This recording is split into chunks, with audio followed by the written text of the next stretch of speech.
Hi, this is James A with Old Capital, and I'm here with Joseph of Ownwell. Just Joseph, what's going on? Thanks for jumping on. Yeah, happy to be here. Thank you for having me. So let's maybe kick it off and just give people a little bit of your background, the company's background, and then we'll jump into a little bit more uh, nuanced property tax stuff. How about that? Sure. Yeah. Yeah, so my background, I'm a computer scientist. Got my PhD from UCLA, and I always felt like I was deviating from my family line in Mm, pursuing computer science. My father's a real estate investor and now a customer of the company. My grandfather was a real estate developer, and actually, my great-grandfather was a property tax collector back in Lebanon, mm. where my father immigrated from. So it felt like I was deviating from kind of my No, you ancestral were just heritage. merging. You're merging the two. It One wasn't day. deviating. So You're when I met merging. my Yeah, co-founder yeah. and he had this problem statement, which is that there are a number of individuals that aren't taking advantage of the opportunity to contest their tax assessment and Mm, make sure that they're paying the lowest property taxes possible. He found me and I said, "Hey, great. I can bring my technology-based mind to making sure that that we're doing everything that we can for our potential clients." And so we got together and we started the company. That was about 5.5 years ago. Since then, we've grown quite a bit and we service essentially the core of our business. We help people save money on their property taxes, and we do so by evaluating portfolios across the board, making sure that we're filing appeals anytime we see an opportunity to contest that assessment and make those taxes as low as they can be. So single family, residential, and then commercial, all property types. Commercial all property types are kind of focus is in the multifamily and office space. That's Okay. where we see kind of the greatest cuts. Okay. And then, so you are in, so you went to school in California, but you are now in Texas. We are. Yeah, yeah. We moved here pretty quickly. Okay. All right. And then where are majority of your tax protests happening? Are you doing nationwide? Are you doing like percentage wise? Are most of them here in Texas Yeah. though? So we service 7 markets. We service Texas, California, Washington State, Florida, New York, Illinois, and Georgia. And Okay. basically, we picked our markets off of where we see the highest property taxes, where we see the Hmm. greatest opportunity to get those cuts for our clients. We're exploring new states, and we do test new markets pretty Okay. much every single month. But those are the 7 that we like definitely service fully in-house, and we have the team in place. And then, you know, property tax has been around for a long time. Like you said, Yep. um, how is your company different Sure. than, let's say, other property tax consultants out there? Yeah, so there's a handful of firms that, their core business is essentially doing what we do. I think that it starts with the people. You got to have the best people in the business. They're the ones that know how to go in and be fierce and negotiate the best cuts. And so we're aggressively pursuing the best people in the business, and that's something that is kind of at our core. But beyond that, as given my background, I've always thought about bringing a technology mind to this business and essentially how do I supercharge those people? So we take the best people, how do I supercharge them and make sure they're always building the best possible case? They look through every single nook and cranny and they leave absolutely nothing on the table when they go into those hearings to negotiate those cuts. And so that's kind of, the core of what we do is combining those two things. And then, of course, we do things like support tax bill management and payments and so on. We do tax bill forecasting so you can underwrite in the future and try to bring like a comprehensive solution to managing your portfolio. Okay, so Texas has this crazy rule that there is no cap. We can raise your Yeah. um, property, your assessed value to whatever we want it to raise, and you've got to Yep. fight it down every year. Yep. And so let's take for example, someone bought a deal this summer, Yep. and it's they paid. I can't tell you what they paid, but Sure. Don't tell. it's assessed for $30 million. Let's say for Yep. example, I'm just gonna make up Yep. a number.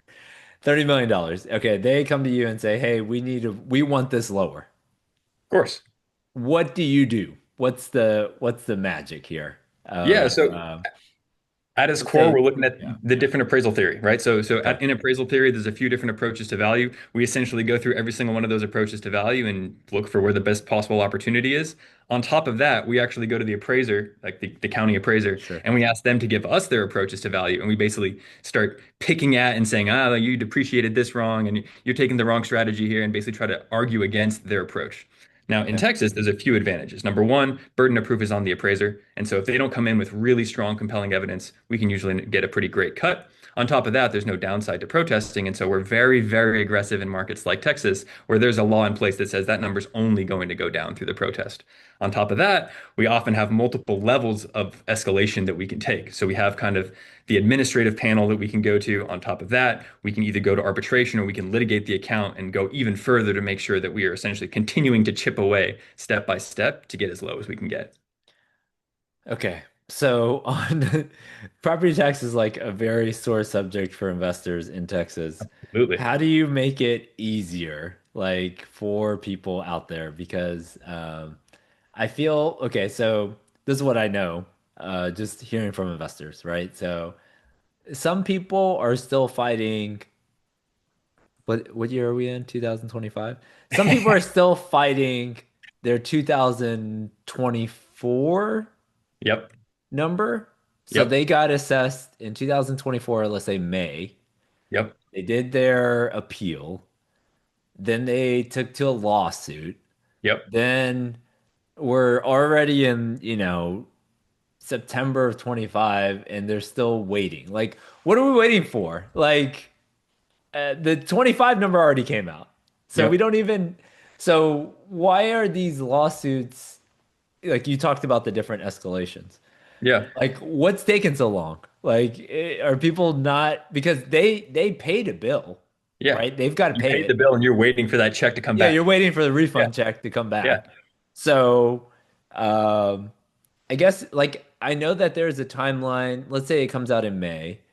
They appeal it. Yeah, I think you have 60 days or whatever after that to file the lawsuit. Okay, so you file the lawsuit in 24.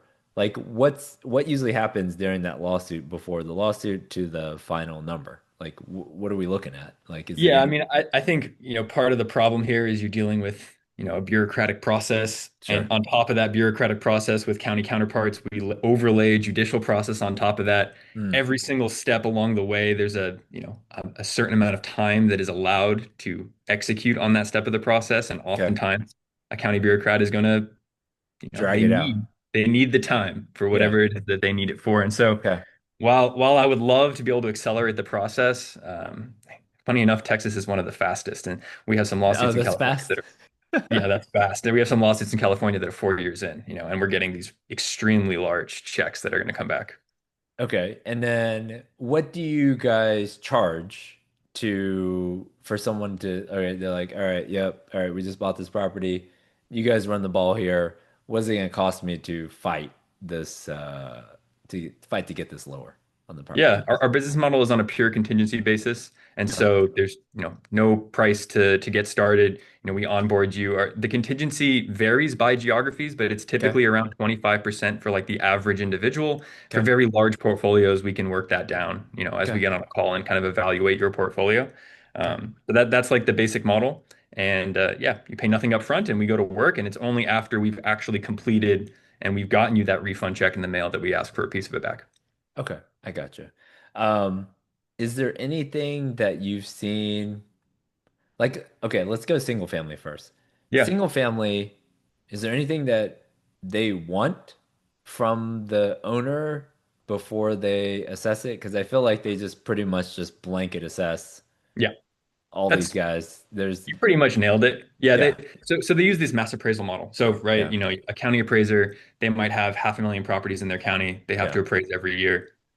They're not driving the streets and, like, yeah. looks like that's worth this Yeah, much, they're right? not saying, "Oh man, this guy's landscaping looks great." Like, Exactly. yeah, yeah, yeah. Exactly. So Okay, what they basically do is they have these off-the-shelf software that they yeah, basically buy. They plug in all the beds, baths, square footage, so on and so forth, and it spits okay, out a number, yeah. right? And that's basically what they do, and that's why we often see those opportunities to kind of contest it and get it lower. Yeah. Okay. So on single family, when you're contesting, you're really looking, are you looking for maybe better comps or just looking at their valuation method, how they came up with based on your house, just making sure that everything's accurate with what's actually in your house? Like on the single family side, is that like in essence, or is there anything else that, I like, is mean, there yeah. anything that you would need from the homeowner?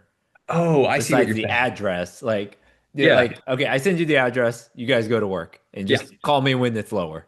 Or does the single family owner send you anything to help Gotcha. in that process? Yeah, so for the vast majority of, our clients, yeah, they Yeah. just kind of sign up and they say get to work. Yeah. Okay. What I love it when we have a process by which you can submit like, if you, like I don't love it for you, but if you have a crack in your foundation, I'm going to lower your assessment dramatically, Okay. right? Like pictures or whatever Yeah, you can if send. you have a Okay. repair quote or something like that where that like the property needs work and therefore Okay. it's for some reason in disrepair, yeah, Yeah. those are like a slam dunk case. Okay.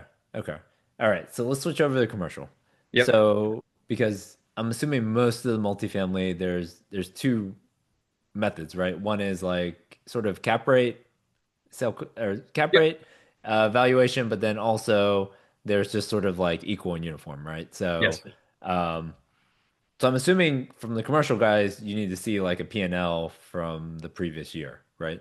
That is going to be the most effective model is we basically do an income-based approach to valuation and we Okay. argue cap rates and then we look at the county's model and we basically poke holes into their model. Mm, If we don't walk in with those, oftentimes the appraiser will basically claim that we didn't walk in with it because they argue for a very high value and that's why you chose to omit that evidence.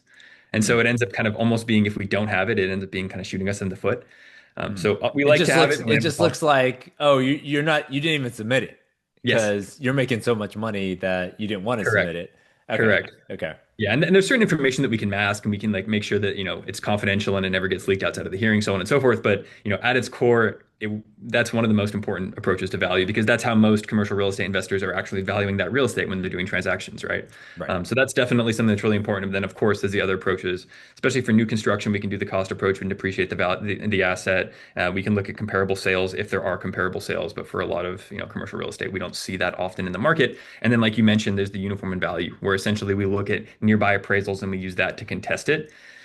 That is hit or miss, especially for Mm. commercial real estate. It's hard to adjust it, and so we see that that's kind of we use Yeah, it, and sometimes it can help, but it's not the best. there's not no two properties are the same, Yep. right? Yep. So when you're having to make an adjustment, so you're trying to negotiate an adjustment versus like a cap rate is a cap rate, right? Yep. So everyone can do Exactly. that. Okay. And then what is the best way, like say somebody, um, well, what percentage of your stuff is single family versus commercial right now? Do you know?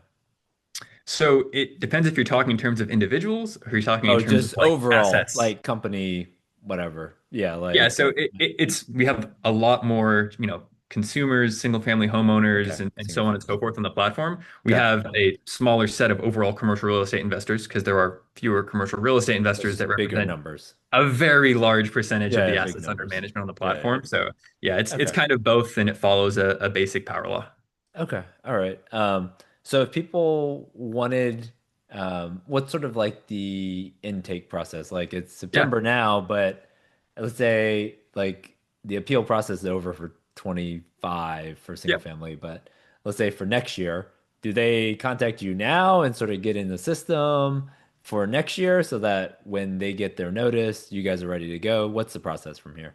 Yeah, so you can sign up at any time. Okay. You can just sign up on our website, type in your address, and fill certain information. You can also, if you have a larger portfolio and you want to talk to somebody to understand the intricacies of, let's say, your portfolio a bit better, you can kind of punch in your information on our site. Someone will reach out to you, get on a call, and kind of discuss what we can do for you. You can do that at any time. And essentially, once you're on the platform, we're going to assume that you want us to contest every single year because why wouldn't you want us to contest every single year? Sure. And anytime the cycle comes, we're going to evaluate and protest as needed.